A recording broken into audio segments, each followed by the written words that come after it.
Hi, I'm Andrew Rich, and if you're like me, you look at the state of modern wrestling discourse and think, wow, what a cesspool. That's why I'm here to tell you about Music of the Mat Remix.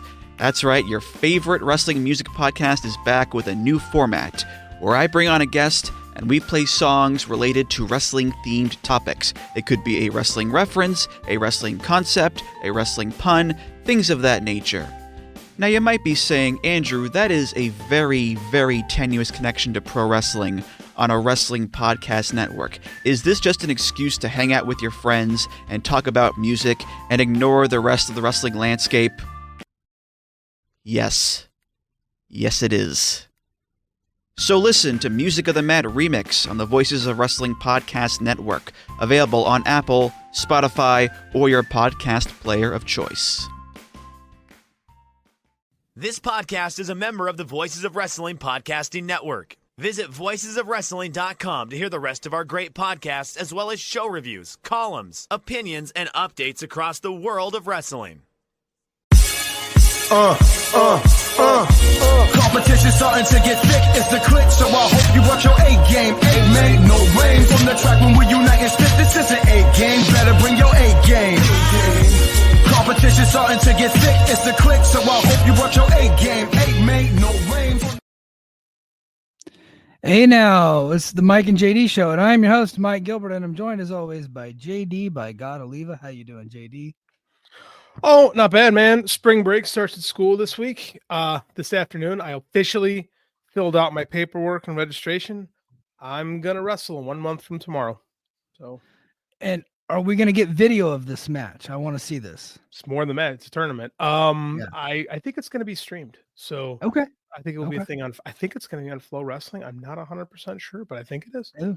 So where's the tournament and what weight class? The Expo in Las Vegas.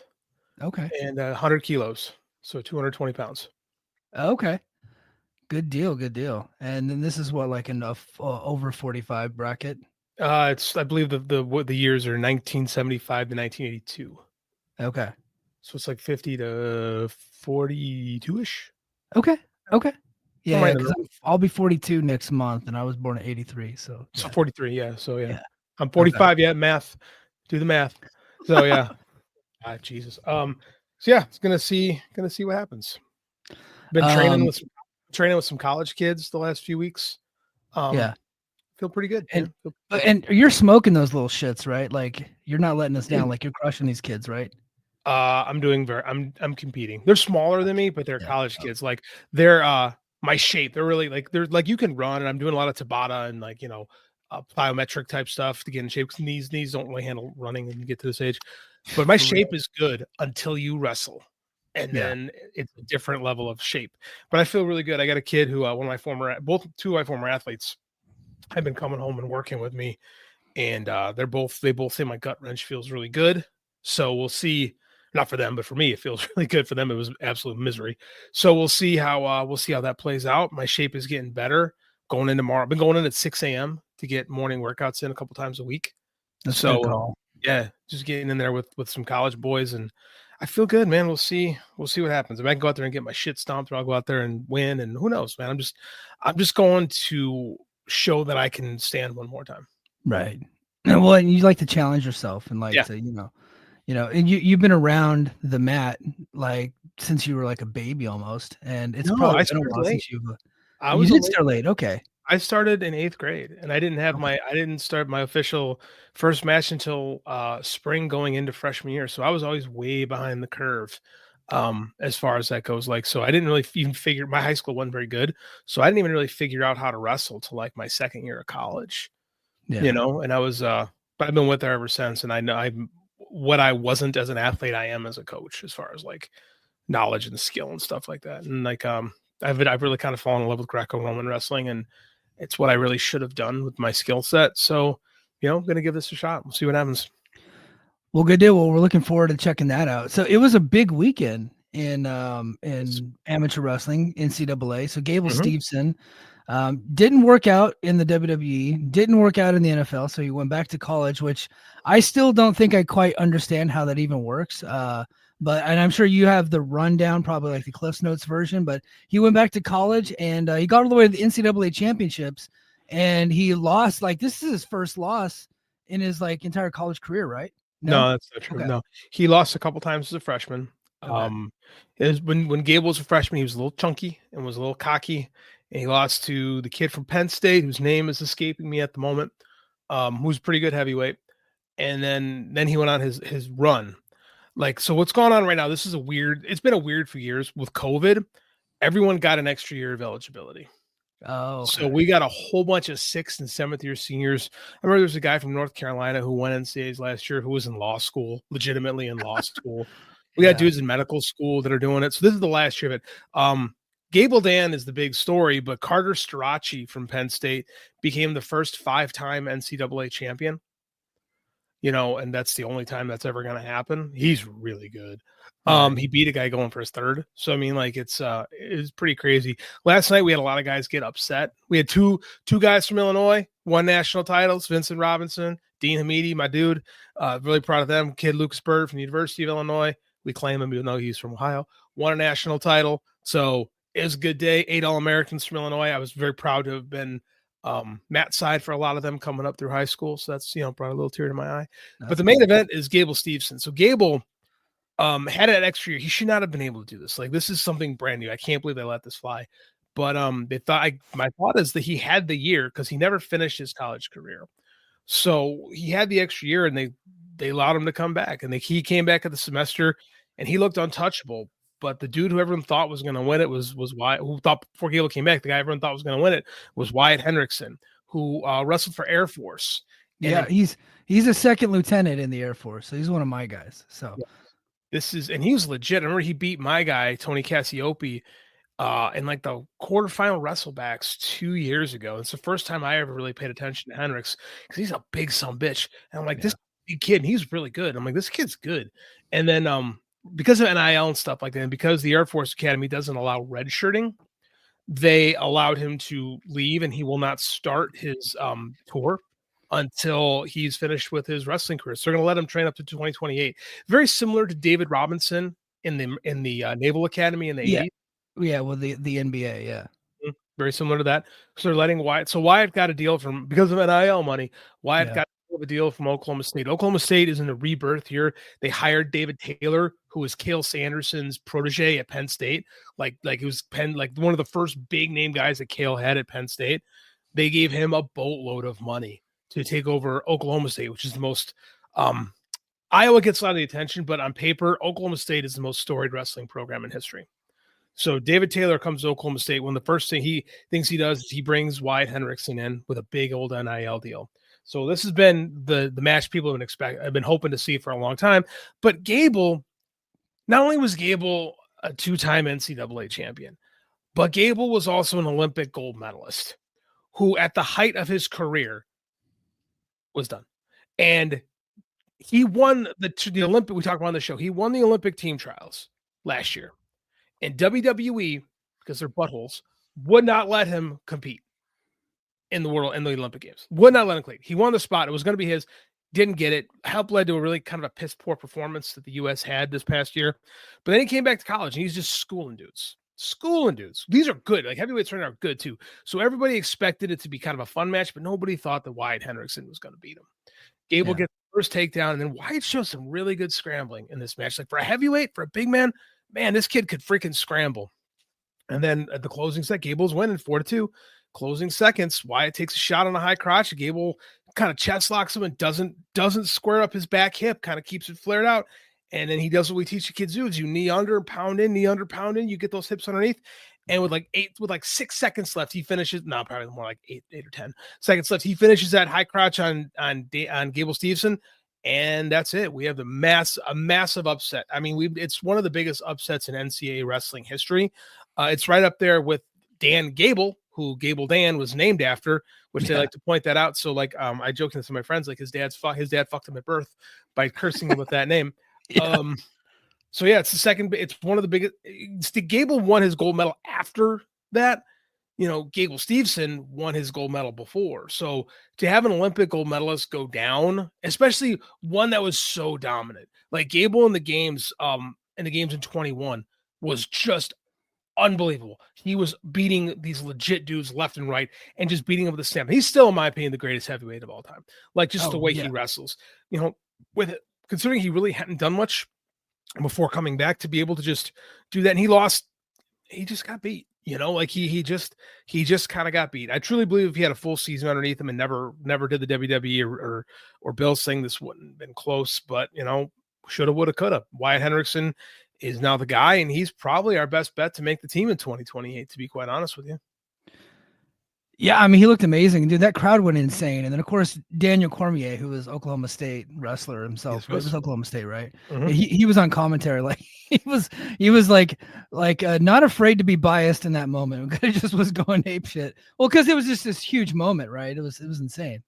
Oh, it was massive. And then he was the same way when Dean Hamidi won it for the Cowboys at 165.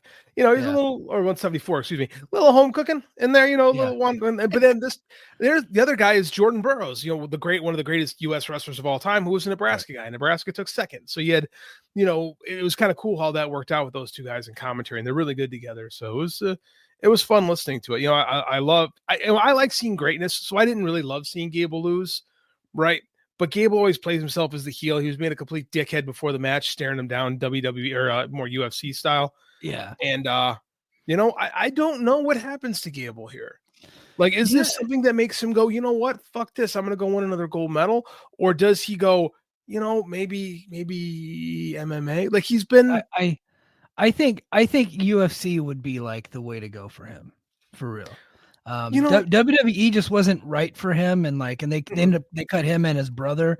I could see him, going the way of UFC. He's been training some UFC fighters like on the mat and stuff.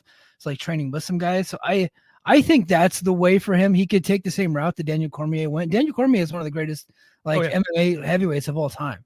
He really is. He's fantastic. Well, and I think that's his path in my book. It's funny because Daniel actually, DC wrestled 184 pounds in college. And he actually lost to Cael Sanderson, the coach from Penn State, the greatest American wrestler ever. Like, man, was 4-time undefeated NCAA champion. Cael was amazing. So it's interesting because Gable's got a similar body to DC. Like, I remember we had a talk with our buddy Garrett when, or I talked to Garrett, maybe it was with Justin. When Gable first signed, I had my reservations because I didn't see it for him in WWE. And I called that back in 2021 when it happened. And I'm like, I don't know if it's going to work. And kind of here we are. And there's a lot more money in amateur wrestling than there ever has been. Like, there's dudes with these NIL deals that are making a lot of money, man. There's high school kids that are getting lots and lots of money.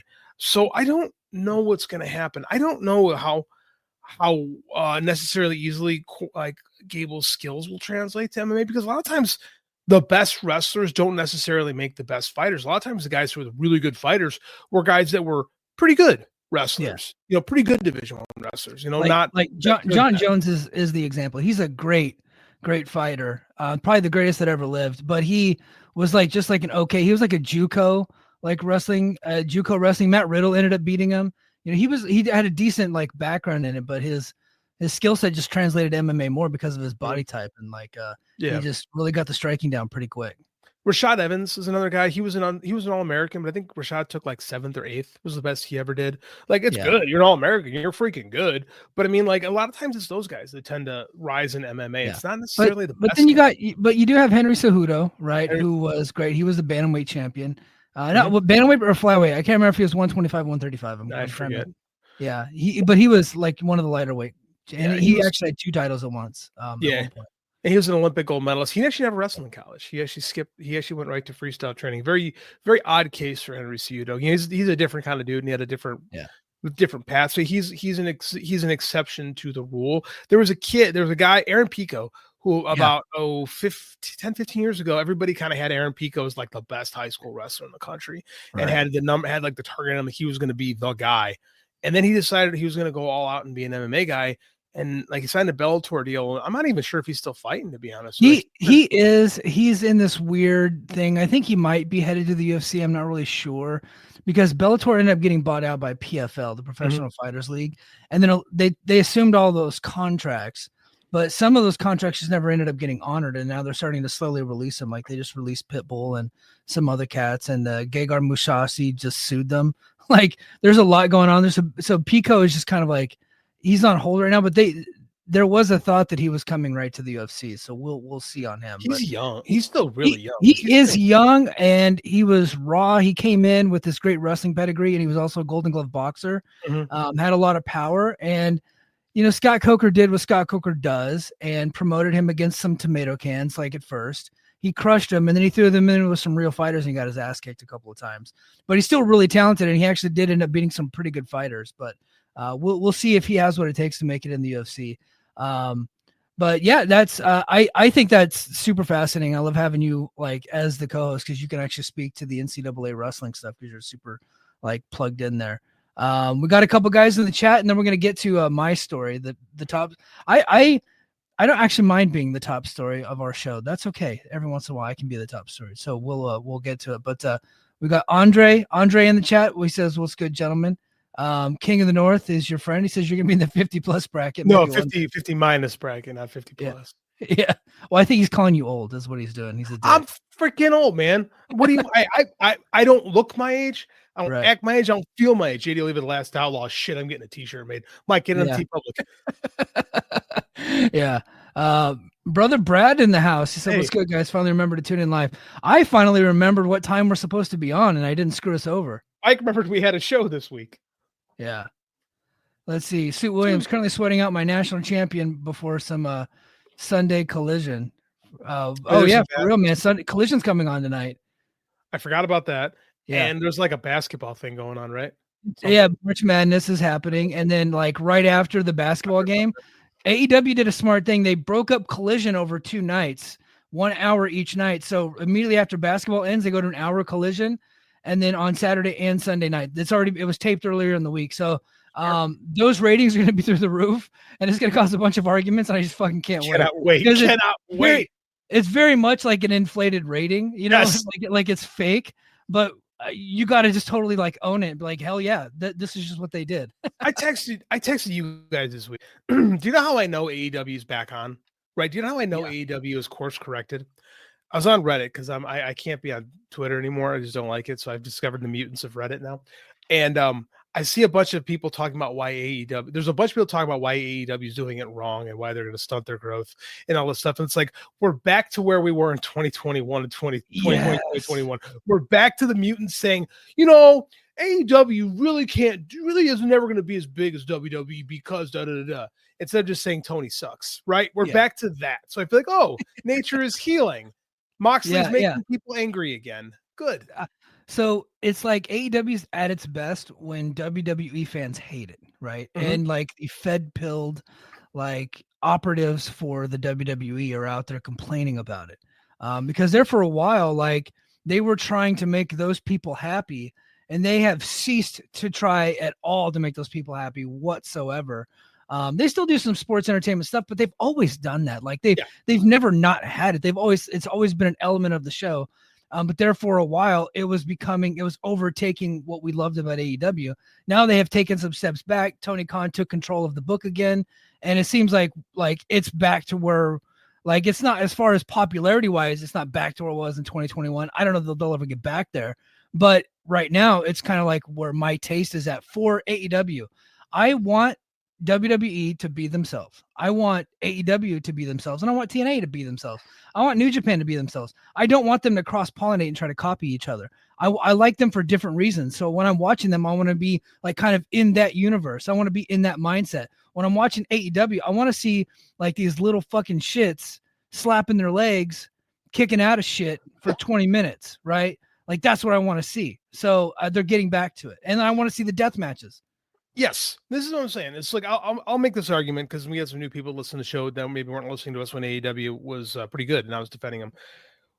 there's this idea that got programmed into us because of the quote unquote Monday Night War era. And the people who experience this stuff are in their late 30s and early and 40s right now. So we have to let that go. We have to let the 90s go, guys. This idea that there has like this Highlander-esque idea. By the way, did you see Christopher Lambert? Facebook thinks Christopher Lambert and I are friends. I don't know why, but I really appreciate it. So there's this idea that there can be only one. And like if AEW exists, it must try to be bigger than WWE. And I argue this with people all the time. I say, why? They say, because that's business. I say, really? Pepsi, for the vast majority of its existence, if not 100% of its existence, has been the number 2 soft drink company in the world. And they don't try to taste like Coca-Cola. They don't try to market like Coca-Cola. They very much have their own deal and have their own fans and do their own thing as the number 2, right? Yeah.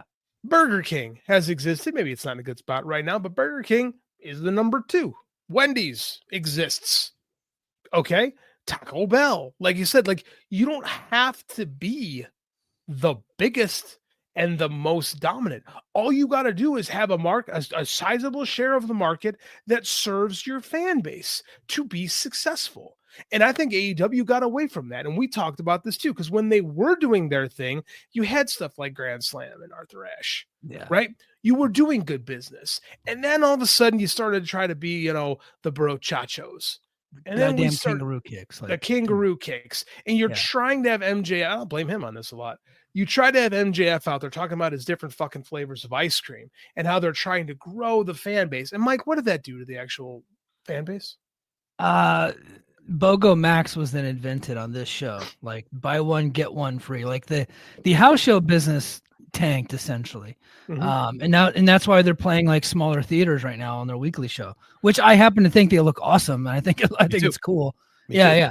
Like the pay-per-views are still in the bigger ones, but the weekly house shows, the TV shows are in smaller venues now because of that. And that's the thing is like what AEW did was they pushed away guys like us, really.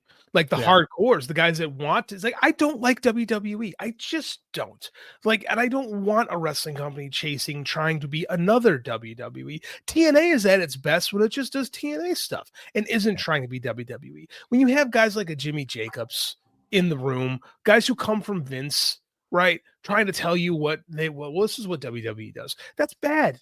Don't do. I mean, so I bury Eric Bischoff every chance to get. So do you. It's a lot of fun. Yeah. The one thing he did right was he sat when Nitro started. He made a list. This is what they do. I can't beat what they do. I can be different. And the more that they try to be different, the better off they are. Yeah, dude. The WCW Vault channel on YouTube. Oh my god, it's fucking rules, bro. It rules so much. I just they have a live feed on there, and I'll just go hit that live feed sometimes when I got the TV to myself. And they'll show just 1997 nitros and shit. And I'm like, dude, the arena setup is so cool. The stage setup is so cool. It's just so much different than what we have right now. It ended up becoming a template for what wrestling should be for a while. And I was like, if you just take a look at it compared to what Raw was at the time, it was just like they were two completely different worlds. And I liked them because they were different worlds. They were completely separate from each other. And that was so cool. But now it's like, I think we're starting to get back to that. And I think Jeff Jarrett said something pretty funny, but I don't think I completely disagree with it. He was on his podcast and he said, I think tribalism in pro wrestling is a good thing. He goes, it's good that each brand has its own core audience, right? And then now you got people willing to defend those brands. It's like sports teams, right? You got the Yankees and the Dodgers and the Red Sox, these rabid fan bases, and they're just going at it all the time. And he goes, that's a good thing. I don't know how good that is. But I enjoy playing off of it sometimes. But I think it can be ridiculous because I kind of I'm not going to I don't like the Yankees or the Red Sox. I'm a Dodgers fan. I'll watch them on TV, but I'm not going to compliment any of their players. So, Michael, I'm a White Sox fan, so all I know is pain and misery. I'm going to tell you this right now. I say this a lot again. I think Double J's right. I think the Last Outlaws were correct. Because tell me wrestling wasn't a lot more fun when AEW fans and WWE fans were fighting constantly, and AEW fans actually had something to kind of rely on and go, look, our stuff is just as good, if not better, right? It's not as fun when WWE just trounces over everything and has such an iron grip, right? And It always will, but so will Coca-Cola. Coca-Cola always have that number one spot. It just will. Doesn't mean Pepsi can't exist. Doesn't mean there aren't people in the world who'd rather crack open a Pepsi. Yeah, for real. Okay, so like I said, I think I was the actual top story tonight. JD, you've been off of Twitter. Did you? I have no idea what's going on. You have no idea what's going on? Okay, so this tweet from me. I love when you get yourself in trouble, by the way, and I don't know about it because then I get to experience it live. Yeah, because you're just not on Twitter. So I was doing a bit on Twitter the other day, just making a joke. I said, so Lex Luger going into the Hall of Fame, right? Mm-hmm. And he obviously wants Sting. Sting would make the most sense to induct him into the Hall of Fame. Sting is under contract to AEW. And so Dave Meltzer was on his show. He's like, Dave says that if he was at AEW, he wouldn't let Sting induct Lex Luger into the WWE Hall of Fame because of all the times that the WWE has been a dick to AEW, to include the time that Billy Gunn was being inducted into the Hall of Fame as a member of DX.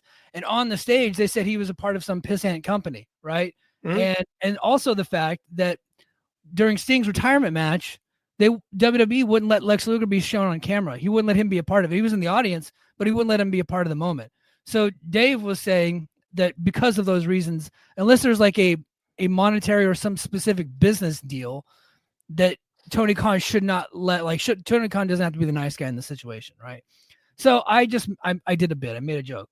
I said, I'll negotiate on Tony Khan's behalf. I said, dear Triple H, if you want Sting, we need a public apology for your behavior at DX's induction, calling AEW a pissant company, and not letting Lex appear on camera during Sting's retirement. Admit to the public that was all bitch behavior in those words, and then we could talk about Sting appearing. We want to make this happen for Lex. Feel free to DM. And so, oddly enough, this went viral. Let's see. Viral for me, like people, like 42 bookmarks. And then look at all these blocks I got. I just blocked all these people. Like I just blocked like person after person, and of course I plugged our YouTube. I just went all in on some of these. Oh yeah. So look, I talking about people's moms. I went after some of these guys, but they were coming after me a little bit. Most of it was just people saying that I'm like fat, gay, and retarded, and all this stuff. It was like a whole day of that stuff. Can confirm you're neither of those. Okay, fat. Maybe. Like I've been getting a little pudgy since my son was born. I did do 4 miles today because of it. Because yesterday went to the beach, right? And I'm like no shirt on, just holding my son, and he's like on my chest, and he kind of slid down. He tried to get the nip. I was like, bro, no milk in that thing. But he didn't know the difference. He was trying to go for the nip. I was like, dude, come on. So but so they might have got me on the fat thing. The other two things, I was like, I don't know about that. But saying those mean things to me, I was like calling me gay and retarded. I'm just like, that's like a normal greeting like 15 years ago in my neighborhood. That's like no big deal to me. I walk through that shit. You guys can't. Like the thing is like none of these people can get to me, and that's got to be infuriating. I just laugh at them, and then I do the insult block combo, to where I will just say something awful and then immediately block them so they can't respond. That is the greatest move I think in Twitter. Like Twitter still has good things to it. And to where you can do an insult block. One guy said, he goes, I bet this guy hasn't lost his virginity. So I, naturally quote tweeted the guy. And I said, I actually lost my virginity years ago, and I'd show you the video, but I don't think you want to see your mom like that. And then I blocked him immediately. So just railed on these dudes for like a good 24 hours. You guys can't get to me. I'm too good at this. I am unfuckwithable. See, we grew up in the 80s and 90s, man. Like this kind of language was like part of the course. This is how you just got through the day. Like someone called you the F word. You're like, I almost said the word because we were so used to saying it when we were growing up. Right. I mean, yeah, I get it. Like it doesn't matter. Did anybody of consequence respond out of curiosity? Not just a bunch of versions. Okay. Like nameless, faceless trolls. A lot of them were all very similar. So it could have been like a coordinated attack by the Triple H bots, like the Legental army. They were coming after me. Yeah. You got Legental? Yeah, I got Legental. I was hoping like a Julian Weeks or Air Gold. But I did make it onto some Facebook accounts, like some like the WWE lover Facebooks. Like I made it on some of those, and then there was some like I had so many like notifications. I had to mute noties because I just like, it's not that I didn't want to see them. It's like I'm trying to like scroll and I just like constant notifications. When you go viral, dude, I've had it a couple of times too. When you go viral, you have to like turn off the notifications because it's overwhelming. Like you can't, I can't make enough mom jokes, right. You know, like I understand completely. Very proud of you, by the way, for promoting the show in this regard and letting them know exactly the kind of content they could experience in the Mike and JD show. If you like this kind of content, check out the Patreon at patreon.com/the Mike and JD show. Mike and JD show. Yeah. Fed trolls are welcome. Fedophiles, Fed heads, Fed trolls, the bots. They all, they're all welcome here. As long as they're willing to spend money on me, I don't care. Yeah. Give us your money. Tell us how stupid we are. Yeah, check out Mid-South Madness by JD. Check out Brace for Impact by Mike. Articles, extra audio. It'd be great. You'll love it. Yeah. So, okay, JD, if I put you in Tony Khan's position, right, with this whole Lex Luger and Sting situation, I know like a couple of days ago, I was like one way, but like 2 days later, I'm like, I'm thinking a different way. What do you think? What do you think Tony should do? I think he should let Sting be on. Yeah. I mean, it doesn't fucking matter. You know, like if it's Sting, like I don't want to, if it's anybody else, if they want MJF or something like that, suck my balls. But it's fucking Sting, dude. And Sting doesn't even like really work there. They just kind of sell his merch now. Right. Exactly. And Sting is super loyal to AEW. He knows that they gave him the best close of a career that possibly could have happened. He knows WWE did him wrong, but it's Lex Luger, right? Like Lex going in the Hall of Fame without Sting doesn't feel right. So I think Tony will do the right thing, and not because he'll get anything from WWE in response, but because it's the right thing. And just, it doesn't fucking matter. They're never going to help you. They're going to try to crush you every opportunity they get, and it doesn't matter. They're not going to ever help you. They're not going to ever do anything. And all you do is get a bunch of fucking pissed off virgins mad at you. And it's not worth it. Who cares? Let's stay into it. Yeah. So at first I was like, screw them. Like, don't do them any favors, or like make it a business deal, you know, some type of business transaction, like try to get some, I think Dave said it on Friday, but somebody else was saying this to me. He's like, he should at least try to get some like footage or something like that. Some like real light for Sting. Like if they want to do a video on Sting, you know what I mean? Like if they're going to, maybe they produce their own documentary like AEW does. Something like that, license some WCW footage. Yeah, but I guess you could do that. But I mean, like they're not going to do it anyway. Like they remember when they gave him for the John Cena thing, they gave him Bryan Danielson and they gave him Big Show. Somebody else, Big Show, yeah. And like they're not gonna. I mean, like Triple H is such a. Oh, I'm gonna get him now. Triple H is such an insecure, tight-assed person that. He will go above and beyond to make sure that everybody else feels that they are beneath him, because that, like, and think about the entrance, the Triple H entrance at WrestleMania. That's him. That's how he views himself in his head. And only an insecure person would do that. Like the MJF character, the insecure MJF character, right? That's actually Paul Levesque. That's Paul Levesque, the human being, right? And it's just, you're not going to get anything. And Nick Khan don't fucking care. No, you know, Nick Khan's only about business, so he wouldn't care. Wouldn't give a shit one way or the other. And here's the thing that I've learned: like I've never met Tony, I've never talked to Tony. We know people that know him like a little bit. Here's one thing that I think that I know about him. I could be wrong, but this is what I think I know about him. I think he really wants to be liked by wrestling fans. Yeah. I think he wants to come across as the good guy. And a few months ago, Ricky Starks was at an indie show. Right. And the crowd started chanting, "Fuck TK." They started chanting that at like an indie show. And we said it last week. TK was the protected species among our peers. Right. Because he's like the nice guy that is also a wrestling promoter. And he was getting heat for being like too nice.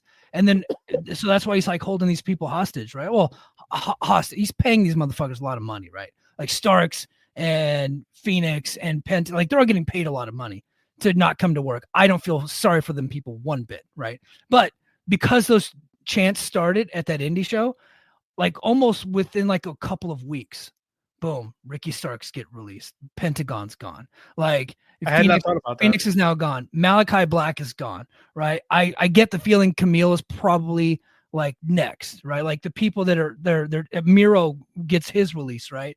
So it all kind of like, I could be wrong about this, right? So somebody can fact check me in the comments, like that's fine. I'm wrong sometimes, but that's just my read on the situation. He wants to maintain the moral high ground, and at a certain point, despite all of the things like WWE's history, he lost the moral high ground at one point because of this like Guantanamo Bay like meme that was all over Twitter, and he doesn't like that. I think he's gonna do it. I think he's gonna let Sting go because at the end of the day, you gain some like affection probably from some of your friends, right? Like some of your friends, like, hey, you did the right thing. But WWE is going to think that you're weak, and they're counting on that, like Dave was saying. The WWE trolls on Twitter are never going to respect you anyway. Correct. And then some of you, even your own fans, are like, well, you shouldn't have done that because it's WWE. And it's like Democrats versus Republicans. You can't talk to the other side, right? Like once somebody goes over the other side, like now they're fucking enemies, right? Like CM Punk is like the worst guy in the world. Andrade is like a loser now. Phoenix and Pentagon, who bled buckets in AEW, are like assholes now, right? Because they want to go to the other side. So like because he's like doing a favor for them, knowing that he'll never get it reciprocated, people are going to have a little bit less respect for him. But you know who will respect him a lot? Lex. Sting. Lex is in a fucking wheelchair, right? Like, and he's trying to like start walking again. That's what this is about. I think he does it. I think he does it. Maybe he gets something out of it. I don't know. Like, remember what TNA did back in the day when they let Flair go to the Hall of Fame? Christian came on and like he would rather be anywhere else but TNA, but they told Christian to go to Slammiversary and introduce a video package. Something. I don't think they do something like that, but there's got to be something that they could do as far as a business deal. Maybe something like that happens, or it could be no strings attached. I don't know, but I get the feeling Sting's going to be there. I think so too. And I don't think they'll get anything back. And I think it doesn't really matter. Like you said, the WWE trolls are never going to respect Tony anyway. Jim Cornette will complain no matter what Tony does. Like if Tony decides to let Sting go, Travis Huckle will draw some horrible art about Tony being a dick. And then if he lets him do it, Travis Huckle will draw some horrible art about Tony being a wuss, because you can't win. Like Tony, this is okay. If there's one thing you can learn from Vince McMahon, and I hate saying this, but this is the truth. If there's one thing you can learn from Vince McMahon, it's not to give a shit about what anybody thinks of you and just do your thing. That is the one. Now he used it for evil, but I mean, you could take that lesson and apply it. And that was how Tony used to be, right? There was a time when before Brody Lee died, Tony was rarely in front of the camera. You know, he rarely had that public persona. After Brody Lee passed, he really became more a part of things. And I think we should go back. I think it's starting to kind of go back the other way. If I were Tony, I would make myself less of a public presence, to be quite honest with you. Yeah. But I think he should do it just because Lex would appreciate it and Sting would appreciate it. And then that's all that really matters. Yeah. At the end of the day, Tony is really good friends with Dana White. I think he actually reveres Dana White. And he modeled the way he runs his company after Dana runs the UFC. That's right. true. Even doing the pre and post conferences, like that was Dana. Doing the scrums, even calling it the scrum, that's all Dana White. Right. And so he was trying to be the Fertittas and Dana White. And it's like, you really just need to get your own Dana White, right? Like run the business, book the company, let somebody else be like the face of the company. I think Cody tried to be that. Yeah, but, we kind of had that guy for a while. Yeah, you know, somebody that's not wrestling, somebody that's not in the ring, right? You know what Tony should do? He should say, yes, I want Cody to make an appearance on our next pay-per-view. yeah, they'd be like, get fucked. Never gonna happen, but it would be just great. And they'd say, okay, fine, here's Sting, just to see. Yeah, that's funny. So let's go. We got one more AEW topic, and then we got to get to a couple of significant deaths that are in and around the world of wrestling that I do want to talk about. But did you get a chance to watch Dynamite? I know your power was out for a while, right? Dude, I've not had a chance to. I got to watch. I watched Dynamite through clips on YouTube this week. Okay. Did you see the Jon Moxley clip? I did. Okay. See that. What? So that's getting some steam. A lot of people think that was disgusting. It was too much. It's not what wrestling's supposed to be. It's AEW is going to die because of it. It's a deathmatch garbage bullshit wrestling. Outlaw Mud Show, absolutely. What Jon Moxley drove 11 hours in the snow to go get himself thrown on nails. He's an idiot. I think a lot of things are true about that thing. I think it was awesome, but I also I never want to see anything like that ever again because that made me squeamish. I was like, that's not what Mike watches wrestling for. But you know what? That board with the nails, that's Janice from TNA, right? That's a business gimmick. It's the same thing.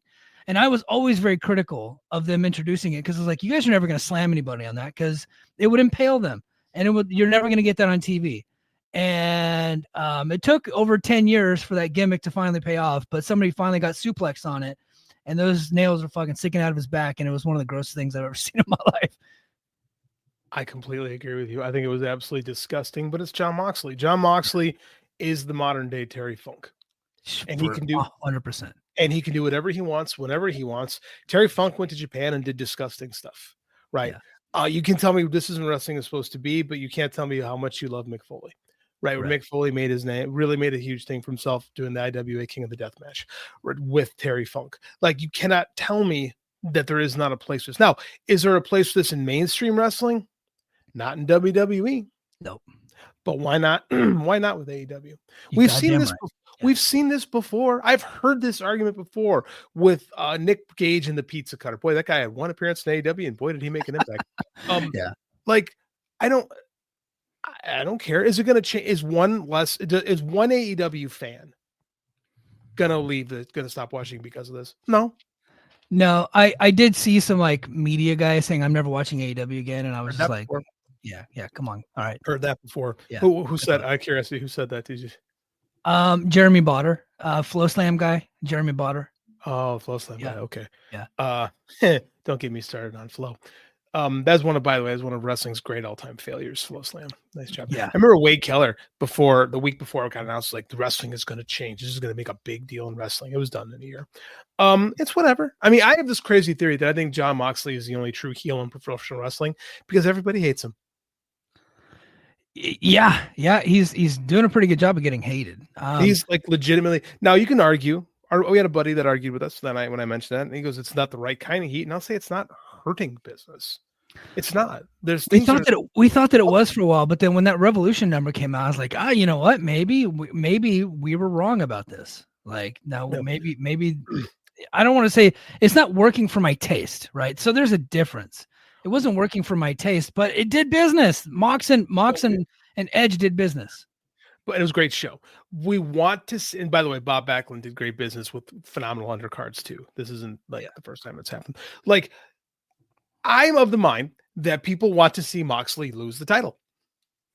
Could be. Yeah. Like, I don't know if it's the wrong type of heat until things start going bad. Like, things for AEW, we talked about it last week and made a lot of people angry that things are actually ticking in the right direction. It's not going to be overnight, but the Moxley character, while it's not exciting and it's not what we want from him, perhaps this is what, and I've always thought about this, like, maybe a heel should be like, I don't know if it's good for business, but I think it's a noble experiment. Take a guy who was absolutely beloved by an audience. This audience loved Jon Moxley.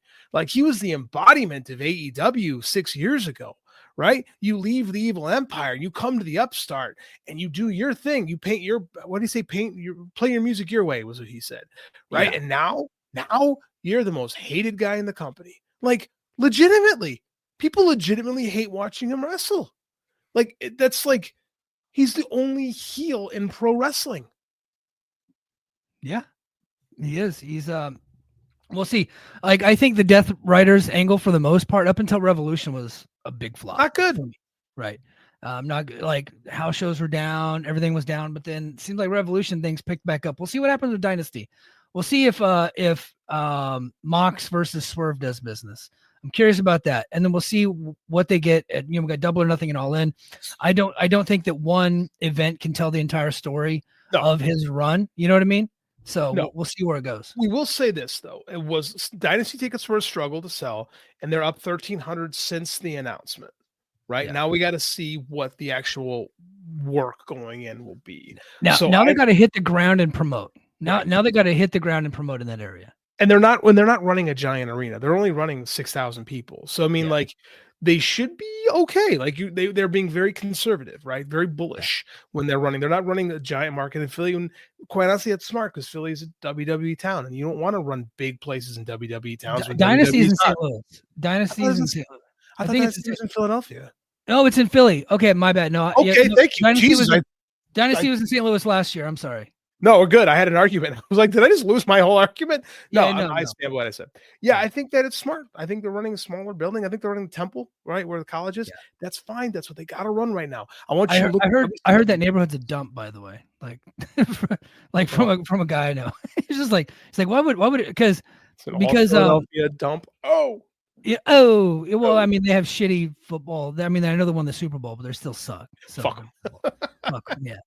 You want to know why the Eagles suck? Because fuck them. That's why. Fuck them. That's why. Yeah, but so it's so funny. A buddy of mine is from Philly, and was talking with the guy who does live events for TNA, and he was like, "Hey, when are you guys coming back to Philly?"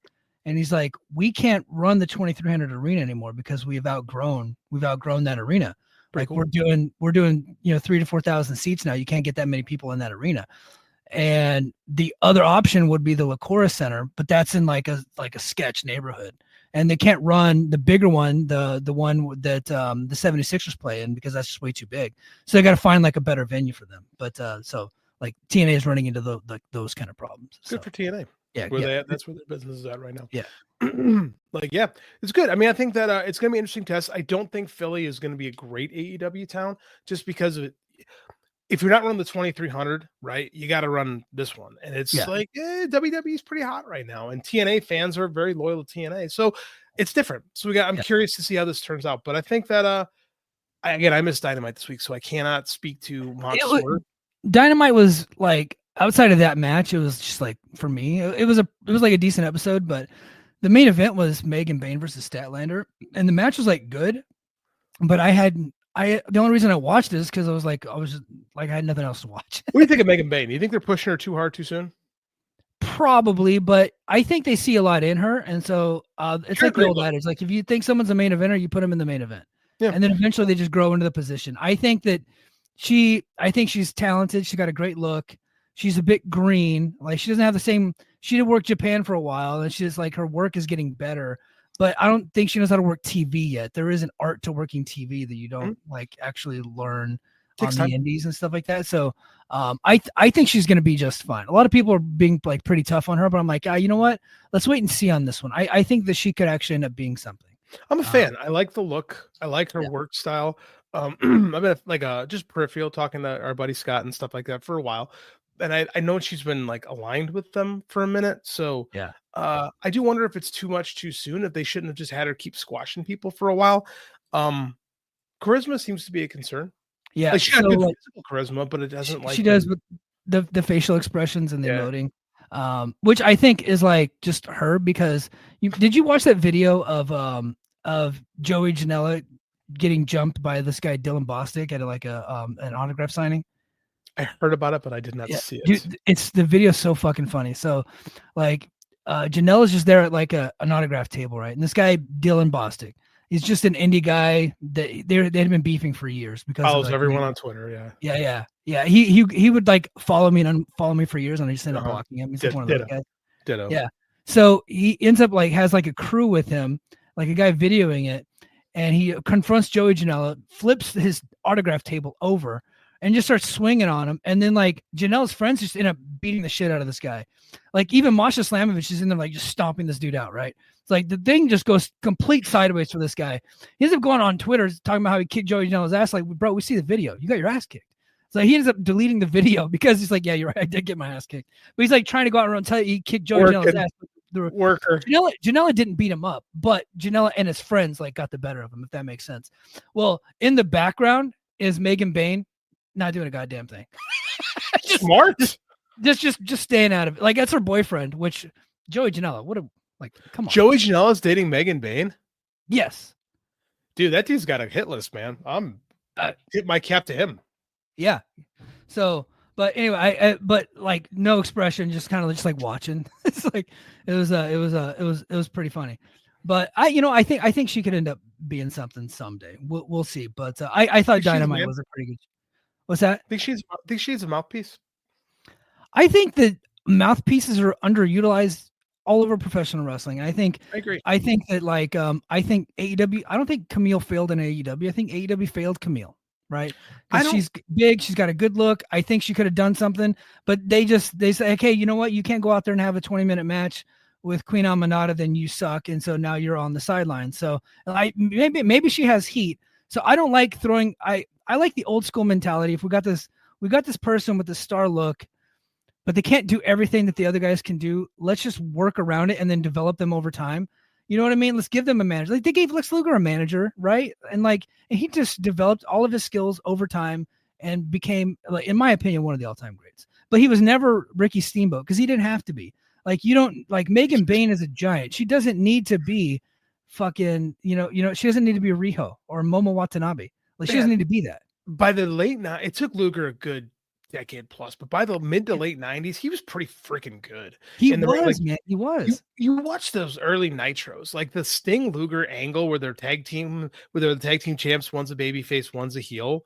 That's really good stuff. Fantastic. And Luger carries Hogan, quite frankly, to a really good Nitro main event where they flipped the title. They really didn't have to, but they kind of wanted to spike business a little bit. But I mean, it's Luger's only world title reign, so it's kind of cool at the same time. Like, I think there's something to that. But I mean, Luger always had something. I think they kind of pulled the plug on the Camille Mercedes thing too quickly. I did too. And they didn't mention her. Like, she's still under contract there, and it boggles my mind. She's all over that Queen of the Ring movie. She's one of the stars of the movie, and they didn't even mention it. She must have heat. Like, Mercedes must just hate her. I think. Hold on, we got transferring heat. Camille got hit by a Mercedes. Yeah, kind of. That could have been Mercedes, as we know, has some pull. Yeah, she does. They got like Stokely Hathaway there. Like, they've got guys who can, like Mark Sterling. They got guys who can cut promos. I don't know why they don't steer into that more. Like, I don't think managers are a bad thing in wrestling. I think we need more of them, quite frankly. Yeah, I think we do. I think instead of cutting bait on somebody and giving up on somebody, like, have them work with a manager. That's how these people got so good over time. Like, they didn't just come like these people don't. A lot of our greatest wrestlers didn't come into the wrestling business like automatically amazing. No, Steve Austin was groomed by Paul Heyman at like a young age, right? Like, as his mouthpiece, as his manager. Right. And there's like countless guys where that was the case. And so Steve Austin was like thought to like people like I love how WWE tries to play off like Steve Austin came from the gutter. Like, Steve Austin, from the moment he walked into professional wrestling, was a main eventer in Texas. Like, Rookie Chris Adams, of the year in 1990. In the dying days of world class. Right. The dying days of GWF. Like Chris Adams saw this dude and was like, I can make money with that guy. Like, I'll just give him my wife, and then we'll have a feud. Sure did work, and it drew a lot of money. It drew money in Texas, man. And then he was a WCW World Television Champion 1 year into the business. Yeah, he was in the business for one. Imagine that now. Imagine a person with 1 year experience being given the title and being as damn good as Steve Austin was right away. So I think Steve Austin's a weird one, but it took him a long time to really be Steve Austin. Yeah. Even with all those tools, it was a really good example there, Mike. Yeah. All right. So we got some unfortunate news. So this one, we got two significant deaths, at least to me. And I think, some of you guys, if you're a little bit older, you'll understand what I'm talking about. A longtime WCCW World Class Championship Wrestling announcer, Bill Mercer, has died. He passed away at the age of 95. I think he died today. 99, it said. What's that? I read 99. He was 99 years old. 99? Okay, I might have his age wrong, but definitely him and Cowboy Bob Ellis are like the two oldest living. Like, Mercer was never a professional wrestler, but people in the wrestling business. So, as far as we know, he was the play-by-play announcer for World Class Championship Wrestling during the 80s and its peak and its heyday. He also had a significant career in sports broadcasting and news reporting, including a notable role in covering the JFK assassination. On November 22nd, 1963, Mercer was a news anchor and reporter for Dallas radio station KRLD. He was the first reporter to inform Lee Harvey Oswald that he would be charged with murder for the assassination of John F. Kennedy. So Oswald had no idea at this point, or at least he was maybe working a gimmick, but like, he was like, no one's told me anything. I haven't been charged with anything. And Mercer was like, no, you have been charged. And he had a look on his face, like a shocked look on his face. He also spent 35 years teaching sports broadcasting at the University of North Texas, which is, they're one of the more famous alums, North Texas. Isn't that where Steve Austin went? Steve Austin, yes. Yep. Steve Austin and the Green Machine. He was a fullback for them. Division 2. So, He also was the announcer for the Dallas Texans of the American Football League back in the day, and then later for the Dallas Cowboys. And so yeah, I mean, like he was of that old guard where he was like him and Lance Russell. They're like legit newsmen, and other territories had that too. But they're like legit like local icons in their community, and were the top announcer for the pro wrestling company, which then ultimately legitimized those companies. Dude, Bill Mercer had this like Cronkite-esque delivery to his wrestling. Like when you listen to World Class Championship Wrestling at the Von Erich era, like Mercer had this great inflection in his voice every time. Like if you go back and watch the Freebird Von Erich stuff, you're listening to Bill Mercer. He was just so, I freaking loved listening to Mercer. He just brings this gravitas to especially like World Class, which was kind of a, I don't know if I call it a blood and guts promotion, but it was pretty serious. Like they didn't do a lot of silly shit. They did tons of silly shit, but not on purpose. Yeah. Not on purpose in Texas. Well, they had Jimmy Garvin out there on the farm with the fucking Von Erichs with David. Yeah, that was so funny. That was pretty great. That was intentionally silly. But I mean, like as in the ring, I'm talking about like when you listen, we talked about it on our Patreon show last week. Kerry and Ric Flair in the cage when Gordy slams the cage door. Mercer's on the call, and it's just awesome. Like he's an example of one of those guys who brings this realism and gravitas to something that could be kind of silly with another guy giving it, right? Yeah, and he's the voice of World Class Championship Wrestling, and the world's the worst place without him. Yeah, it is. A couple years ago, I'm a big JFK guy. Yeah. I'm going through. I'm not going through these files, but I'm listening to the people that are actually reading these files. So I'm kind of like in it, and I am in the middle of rewatching the documentary from a couple years. I think it might have been 2 years ago, on National Geographic, where Bill Mercer was actually like featured throughout the entire thing. Like he was one of the top characters in that, because he's one of the few like guys from that era that were still alive that actually reported on it. And he was like on the ground reporting it. I think he might've been there when Oswald was shot too. I think he was there when Oswald was shot. Yeah. He was there for like the whole thing, dude. He is like a feature character in that story. And he is a pro wrestling legend. So to have like those two worlds connect for me was always pretty cool. It's the Mike Gilbert Venn diagram right there. Yeah. It's like if you're involved in the maybe he did it. Who knows? Like maybe he was like the man in the hat behind the grassy knoll. Had a buddy of mine in Texas. He just randomly texted me last night. He goes, "Hey man, I just drove by Dealey Plaza." I was like, did you see where the CIA killed him? He goes, "I'm looking, man. I'll try to find it." Didn't we do a Patreon show a few years ago where like we argued the Kennedy assassination? Yeah, well, we did. It was the 60th anniversary of the assassination. We didn't really argue because like I don't even know where I stand on it. I just find the whole story fascinating. And sure. I think all of the theories surrounding it are infinitely fascinating. And anytime I see a documentary on it, I just watch it. So and there's been a lot of new stuff out with all these documents that got released. Nothing really that says like who did it, right? But like the wild stuff that the CIA was involved in that we always thought they were involved in. We have the evidence of all these things that they were doing. Like it's wild shit, man. They're pretty fucked up, man. Yeah. Like, I mean, it's the CIA is what you think it is, Yeah. If you guys want to know if there was ever a deep state, and like I say, I'm not afraid of deep state Fed trolls. That's my thing for today. But if you want to know if there wasn't a deep state, just look at these JFK files, and there absolutely was. And so, not even like the head honchos of the CIA knew what was going on. All right, but off of that. We also lost a guy that was in pro wrestling several times, but boxing legend George Foreman, Big George, one of the greatest heavyweight champions of all time, hardest hitters. Like this dude was like the scariest dude on the planet in the 1970s, bro. He won the Olympics. I think when did he win the Olympics? 1968. 68. Yeah. I think it was 68, and then he ends up, Ali has to go away for a little while, got some heat for not wanting to go to Vietnam. He takes off for a little while. And this guy just fucking crushes Joe Frazier, dude. Like within 2 rounds. His ass. Down goes Frazier is like the famous call there. And was the scariest brother on the planet until Ali rope-a-doped him in the Rumble in the Jungle. So, but he ended up taking some time off. It took like 10 years off. He went and became a preacher, and then he came back to boxing to raise money for his church, and then ends up becoming the world heavyweight champion again like 5 years later, defeating Michael Moore. Defeating him. Michael Moore, that's right. He did beat Michael. Who did Michael Moore beat for the title? Did he beat Tommy Morrison? Is that right?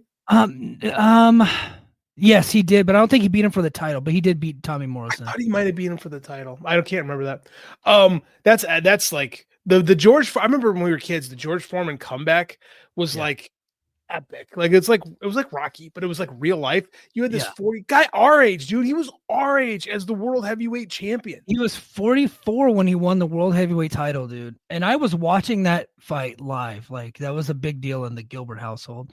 We had like the illegal cable box hooked up, and like everybody sitting around the TV watching George Foreman and Michael Moore. Like nobody thought he had a chance because Michael Moore was a good fighter. He was a good fighter. He was never the same after that, but he was a really good fighter. Dude, that was actually a really good era for heavyweights too. Yeah. Like this is in the middle of Vander Holyfield's like prime, and you had Riddick Bowe and Lennox Lewis, Michael Moore, and then all of a sudden Mercer, and then all of a sudden George freaking Foreman comes out of nowhere, and there was a bunch of titles at the time too. But the fact that George Foreman did lay claim to one of the world heavyweight titles, you're younger than me. God, he seems so old at the time. I feel so old right now. Yeah, the fact that he was able to do that, what a legend. Do you believe Hulk Hogan?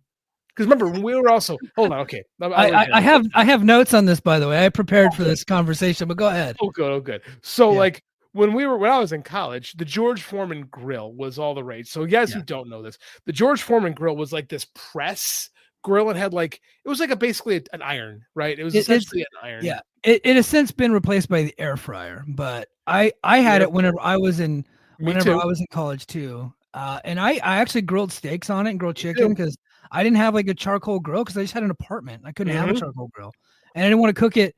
I was like, oh, I don't want to cook it on a frying pan. I want the lines. So I got the Foreman grill, and it was like, it's the same thing as putting in a fucking frying pan. It was the same 100% the same thing, but you plugged it in and you just like, no, when you're a college kid, you couldn't have like had that stuff. And I was an athlete too. So we were eating like chicken breast like there was no tomorrow. You throw it on that Foreman, sizzle that thing up. I had a roommate who's like, yeah, the greatest part of the Foreman is you don't have to clean it. And we're going, wait, what? You don't clean my Foreman? And then I put my Foreman on there once and black ooze dripped out of it. And I'm like, I can't use this thing anymore, man. But yeah, so the apocryphal story, because Hulk Hogan lies. Hulk Hogan, the same Hulk Hogan that claims he was offered the bass position in Metallica that went to Jason Newsted, says that the George Foreman grill was originally meant for him, but he missed the phone call. And they went down to the next guy in the list who was George Foreman. Right. Like, do we believe the Hulkster in this one? Not even a little bit. Not even like but you know what I do believe? I believe the Hulk believes it. I think Hulk is just he has just bullshitted so much that after a while he starts believing his own bullshit. I believe that he thinks that he was offered a spot in Metallica, and probably what happened is after Cliff Burton died, right, and they're looking for a bass player, somebody got drunk and was like, Hulk can do it. And now ever since then he's like believed that he had a shot. I think it's like a similar thing. Like Jimmy Hart was like, oh man, that was supposed to be you, but we didn't answer the call, baby. Like it could have been like that right there. And he's taken it and now it's living a life of its own. It's like, I could have been a billionaire, brother, but I missed the phone call. Dude, that's the funniest part. I truly think you're right. I think Hulk has told so many lies over the years that his brain cannot separate reality from fiction anymore. Like he is like the living work.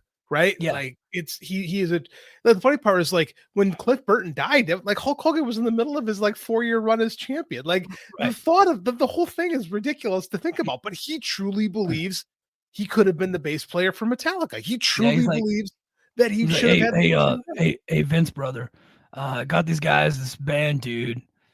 Metallica, you ever heard of them, brother? No, well, they're probably one of the biggest bands.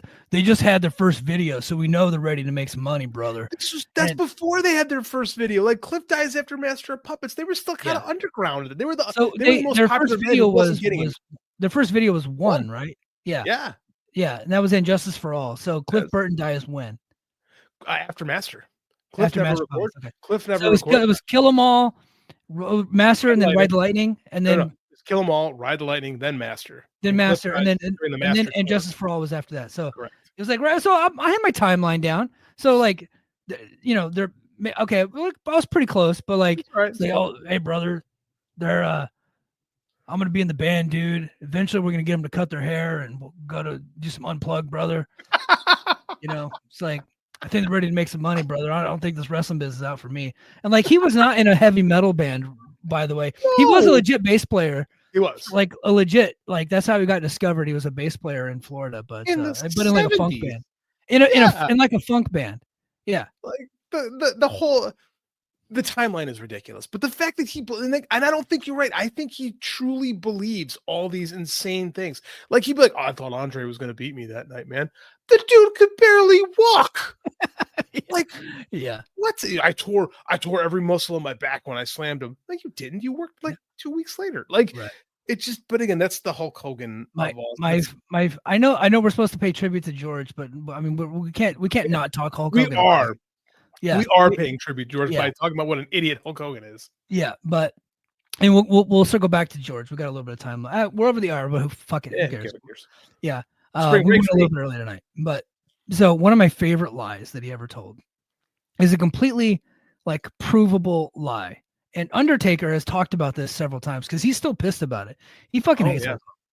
So when Undertaker beats Hogan for the title, Hogan was like worried sick.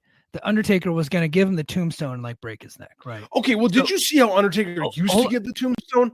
The old school tombstone, he did it over the shoulder, and he was fucking crushing these job guys with it. So I kind of get where Hogan's coming from. Yeah, on that one. So I could see Hogan being nervous. Plus, Hogan's like pretty beat up. He was like 35. He was like he is way too overweight, right? Like there's way too much muscle mass on him, and his back was jacked up, knees were jacked up already by the time he's 35, which is one of the reasons why, like, other than the steroid scandal, like Vince was ready to kind of move on. But so he gives him the tombstone pile driver, and he's like 6 inches off the ground, doesn't even come close to it. And afterwards, he's like saying that Undertaker broke his neck, right? So now Undertaker has heat with everybody. And then they rewind the video, and it's like, no, like you didn't even come close. He's like, oh, well, it was just a jar, brother, for whenever you hit your knees. But he didn't even come close. He told that story for years that Undertaker broke his neck when he didn't even come close. Undertaker believed it for years. Yeah, until he watched the video back. Yeah, and it was just like years, like 10 some odd years afterwards. And he's like, that fucking liar, I didn't come anywhere close to it.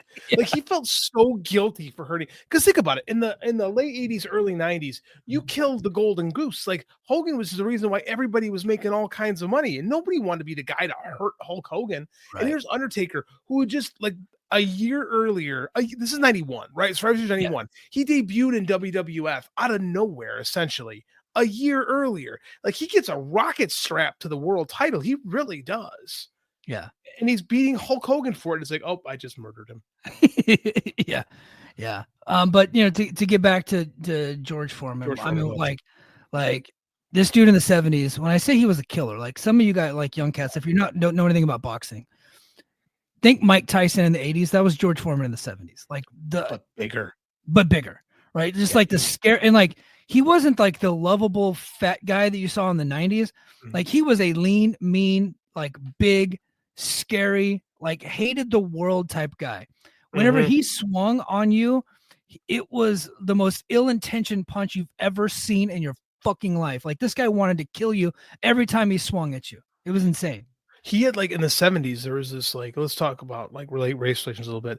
Like Ali was kind of the enemy in the 60s, but by the time the 70s come around, like the world has kind of accepted Ali, right? Yeah. And Ali becomes a hero, right? Which is weird. Like he had this baby face turn because I mean, like it came with Cosell because Cosell loved him, and then ever since when he came back, everybody loved Ali. Everybody loved Ali. People hated Foreman. Yeah, like he was like the angry black man, which is like stupid for me to say that, but that's how people looked at things in the 70s. Like and Ali was a part of that. Right, he was. Oh yeah, he played into it big time, getting like white people to hate Foreman. Yes, right? Because Ali was a pro wrestler at heart. Yes, and like, oh my gosh, yeah, there was the Rumble in the Jungle. Yes, was Ali the famous rope-a-dope? Ali very famously figures out how to beat George Foreman by just he just crowded him and just ate a bunch of body shots. And knew Foreman wouldn't have the gas to go on. So Ali would just eat the body shots. And at the end of every round, Ali would just hit a couple jabs, boom, boom, boom, boom in the face. And he was racking up some points. And then by the end of the fight, Foreman can barely pick his arms up. And Ali gets some good shots in at the end because Ali in the 70s couldn't move like Ali in the 60s could. Yeah.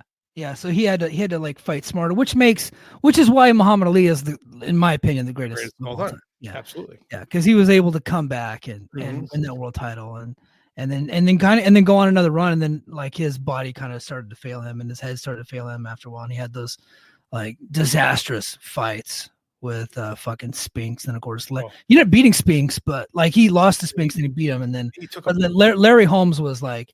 And then he lost to Trevor Burbick, and I was like, oh man, this brother's. He was old. He was old at that point. Like they look back at it. They look at some of the series with Joe Frazier. He eats a lot of shots to the head, and there's thoughts that a lot of the there's actually a lot of theories that a lot of Parkinson's can come from CTE and from concussions, and like there's a lot of linkage to the. I believe it. Yeah, me too. And you look back at some of those fights with Frazier, and my God, does he eat a ton of shots to the head? Yeah, because he never really fights the same. Third fight, man. The third fight is the one specifically they look back on. They're like, look at this. That was the Thrill in Manila, I believe, was the third fight. So I'm trying to remember if that was because the first one was in Madison Square Garden. Madison Square Garden. That's the one where Frazier wins. Yeah. Yeah. Well, because that was Ollie. It wasn't Ollie's comeback fight, but that was like that was on his comeback tour. Yeah, he wouldn't fight anybody right away. You give him a couple tomato cans to get him warmed up to that, but he wasn't. Remember, Ali lost his best years to being in. Not prison, but I mean, like Ali was basically banned during his best years as a fighter. He protested Vietnam, and I've had this argument with people, and there is no more argument. He was not a draft dodger, right? There were draft dodgers that absolutely fled the country, or they got their rich parents to get them out of the war. He stood up to the government and said, "Fuck you, I'm not going." Yeah, he just said, "I'm not doing it." Yeah, he just said, "I'm not dodging the draft. I'm standing up to you. I'm not going because I don't believe in it." And I was like, and they're like, Mike, he's your hero. Like, for legit, you go to my garage right now, and it's like a picture. I got this big frame thing of Ollie standing over Sonny Liston. So, like, of course, one of the greatest sports pictures of all time. He's absolutely my hero, right? Big time. And so, but he says, Mike, that's still your hero. You're a military guy. You deployed twice. Why would you respect him so much? Because like he stood up and said, "I'm not going." Had he hit, I would have a different opinion. You chose that. That's the difference. Is like, it's a different world. Like our generation, the generations younger than this, didn't go through with what our dad's generation did. With like the draft and not knowing if you're going to fight and fighting if you're essentially conscripted into the war. And Ali just said, "I got no quarrel." This is exactly, and I have no quarrel with the Viet Cong. Yeah. Right. Yeah. And it's like I just have so much respect to that. Anybody that's willing to, he gave up everything for his beliefs. For his beliefs. And I'm like, you know what? I respect that. It's a fucking man. That's a fucking man who can sit there and say, "I believe in this and I will not sell out my beliefs for whatever." Like it's just it's a hero. Like I could talk about Muhammad Ali forever. For real, me too. And I just wish that our guy Robert Silva was alive today to talk about him. So you got me thinking about Uncle Robert Silva, Fight Game Media, man. He was the best. Good dude, man. Yeah, he was good dude. But I don't want to end it on a sour note, man. I could talk old school boxing like all night. Let's get to some let's get to the chat, and then we'll call it a night. So how you doing, JD? This is Anthony. Who's Anthony, JD? Oh, one of my students. Oh, you shouldn't be watching the show, by the way. So I'm immediately gonna stop cussing. Shit. Dang it. So JD's got heat now. JD's in trouble. This is new. God's drunkest driver, Bobby Bugatti. He says, "Yo, what's up?" Yo. Welcome. We got some people watching on X. Let's see. I bet we do. The Snuka Tombstone was rough. He dropped. I think the scariest one that I ever saw was when he tombstoned Kane. So that was at WrestleMania 14. Jimmy Snuka can handle a bad pile driver because karma. Yeah. So let's see. Brad says, I'm not going to say the word now because we got kids watching, but F the Hulk Hogan, Iron Sheik, and George Foreman probably. George Foreman was on WCW. Like, they were friends. George Foreman, I believe Foreman is in the corner. I want to say Foreman's in the corner when he beats Flair. At Bash the Beach 94. Yeah, Bash the Beach 94. Like they were like good friends. So I don't think there was any animosity. And George Foreman, was a shameless self-promoter himself. Right? Oh, they're cut from the same cloth, man. So he's also a carny. As much as I love the fact, and I love the new movie that came out where he like goes away because of his faith. I got so much respect for that, and then comes back. He's doing all the good, and then he learns like the business side of boxing, right? And then he becomes like still a good man, but also understands like you got to be kind of a carny, right? And so he was able to carny his way into some business deals. Forgot to mention Foreman's fight, I think in 1989. Somebody can fact check me, with Evander Holyfield. Oh, amazing! One of the greatest fights you'll ever watch. Like he's just up there. And if you thought that he had no stamina against Ali, like he was kind of like, it seemed like he was a little bit gassed out in that fight with Evander, because Evander's like lighter, leaner, faster, younger, but he stood toe to toe with him the entire fight. He got his ass kicked, but it was like some of the bravest shit I've ever seen from a boxer. Like a man just did not have any quit in him whatsoever in that fight. Foreman had these big ass arms, right? Like these giant shoulders and big hands. I mean, that's a lot. Like that's why he was a power hitter, because he wanted to get those things boom, boom, boom to get people down. Like Evander Holyfield won his Olympic title at the light heavyweight division. Like Evander came up, Evander grew into it. Foreman was a big bitch from and it's hard to, if you're a big, massive dude, it's hard to carry those muscles deep into periods. Like that's why guys like that he'd knock you out, because that's just what God gave him. Right. Big ass arms, big dude. Evander, different kind of fighter. God damn, I love that era of heavyweight boxing. Yeah, for sure. Dennis Owen says the amount of people that act like AEW should one-sided play the good guy is wild. Even other shows in the VOW feed act like TK should just capitulate without getting anything in return. I get where you're coming from. I understand your argument. I understand Dave Meltzer's argument. I also understand the other side of the argument. I'm a lifelong fan of Lex Luger. Okay. I see that man in that wheelchair. If he came to me, like rolling up to me in a wheelchair, like, hey man, can we use Sting for the night? If it's me, I'm like, I gotta say yes. Right. Like even though it's like, you're kind of helping WWE, but you're not really helping WWE. They're not making, I know they sell tickets to this thing, but nobody's buying the ticket to see Sting induct him. They're buying the ticket because it's just the Hall of Fame event. And here's the thing. It's a scorpion and the frog thing for sure. Like, you're going to get bit by the scorpion over and over again, but they're going to bite you whether you give them Sting or not. Yeah. Like nothing changes. I don't know what WWE can give them that's worth anything, quite frankly. Right. Like, okay, they give them some Sting footage for a documentary. Where are they going to show it? You know what I'm saying? Like, people don't buy DVDs anymore. It's like, are they going to run it on Max? Okay. I mean, YouTube. But there's no money. There's no money there. So I mean, like, I don't foresee what they would be willing to give. Like I said, I would try to make a play because we want Cody to introduce the world title match at the next pay-per-view and smile and see what they say. Yeah. That would be fun. That would be fun. And last comment before we call it a night. The fact that Hogan's last miss from Nonzo, tactical playmaker. The fact that Hogan's last match happened in TNA kills that POS so much. Actually does give me so much joy. I agree. Yeah. I agree. Fantastic. Yeah. Cause he was just broke at the time and wanted nothing to do with TNA, but like that was the only way he could make money was to go to TNA. And he thought the TNA was like so beneath him. So did Eric Bischoff, but they're like, oh brother, there's money. We got to go. And like Hogan's going through the divorce and, got himself jammed up with that Bubba the Love Sponge stuff. And like, he's like, boy, is that guy really bad at picking friends? Yeah. You know what? Like, He did good with, like the only guy that's ever really truly been loyal to him is probably Jimmy Hart. Because Jimmy Hart's like, a wonderful human being. Yeah, because like Brutus Beefcake like tried to swindle him out of some money and like a bunch of other, and then of course Bubba, who was I listened to his show back in the day when he was on Sirius. I could have told Hogan this guy's a scumbag. Like he's like shady as hell.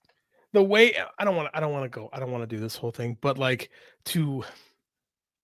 I almost used a bad terminology for this. Don't use it. I'm not gonna do it.